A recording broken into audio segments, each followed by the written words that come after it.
বাংলার রাজনীতিতে তিনি হেভিওয়েট, আর এবার তার ওজন বাড়ল আরও একটু। তৃতীয় মোদী মন্ত্রিসভায় জায়গা পেলেন সুকান্ত মজুমদার। রবিবার বাংলা থেকে প্রতিমন্ত্রী হিসেবে দায়িত্ব নিলেন তিনি। টানা দুবার বালুরঘাট লোকসভা কেন্দ্রে পদ্ম ফুটিয়েছেন সুকান্ত। এবার লড়াই ছিল হাড্ডাহাড্ডি। তৃণমূল প্রার্থী বিপ্লব মিত্রকে 10,386 ভোটে হারিয়েছেন সুকান্ত মজুমদার, যিনি এখনও বিজেপির রাজ্য সভাপতি পদে রয়েছেন। শপথ গ্রহণের আগে কি জানিয়েছিলেন তিনি?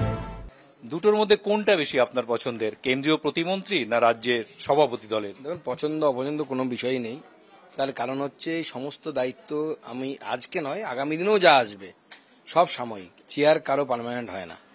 তো যেদিন আমার হয়েছিল আমি লোককে ডাইরেক্ট বলতাম, আমার চেম্বারে বহু লোক আমার কাছ থেকে এটা শুনে গেছে, যে এই চেয়ারে আমি বসেছি সারা জীবন এখানে থাকবো না, এটা পার্মানেন্ট না। যেদিন বসেছি সেদিন থেকে আমি সেটা মানি। অতএব পছন্দ অপছন্দের কোনো জায়গা নেই।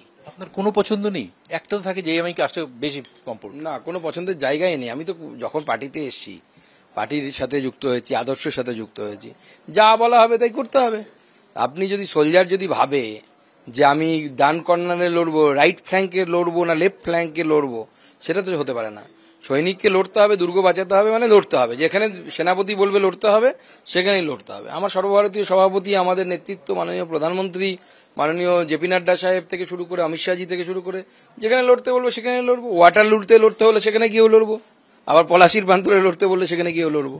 এইটাকে আপনি কি করবেন, প্রাইজ হিসেবে ধরবেন যে আপনাকে প্রতিমন্ত্রী করা যে কেন্দ্রের, নাকি এটাকে আপনি ধরা হচ্ছে না এটাকে শাস্তিমূলক ব্যবস্থা নেওয়া হলো, একটা রাজ্য সভাপতির দায়িত্ব ছিল সরিয়ে দিলাম এখান থেকে? প্রাইজ বা শাস্তি কোনোটারই কোনো তো আমি তো বললাম যে আমাদের জন্য গুরুত্ব নেই। তার কারণ হচ্ছে আমাদেরকে একটা নির্দিষ্ট কাজ দেওয়া হয়েছে, সেই কাজের লক্ষ্য নেই, এবং যে বড় বৃহৎ লক্ষ্য নিয়ে এগোচ্ছি সে আমার জীবনেও পূর্ণ হবে না, অন্যদের তো ছেড়েই দিন। আমাদের সেই বৃহৎ লক্ষ্য পরম বৈভবশালী ভারত তৈরি করা। কত বছর লাগবে, কত জেনারেশন লাগবে আমরা জানি না, চলতেই থাকবে। অতএব আমাদের জন্য পুরস্কারও কিছু নেই, তিরস্কারও কিছু নেই।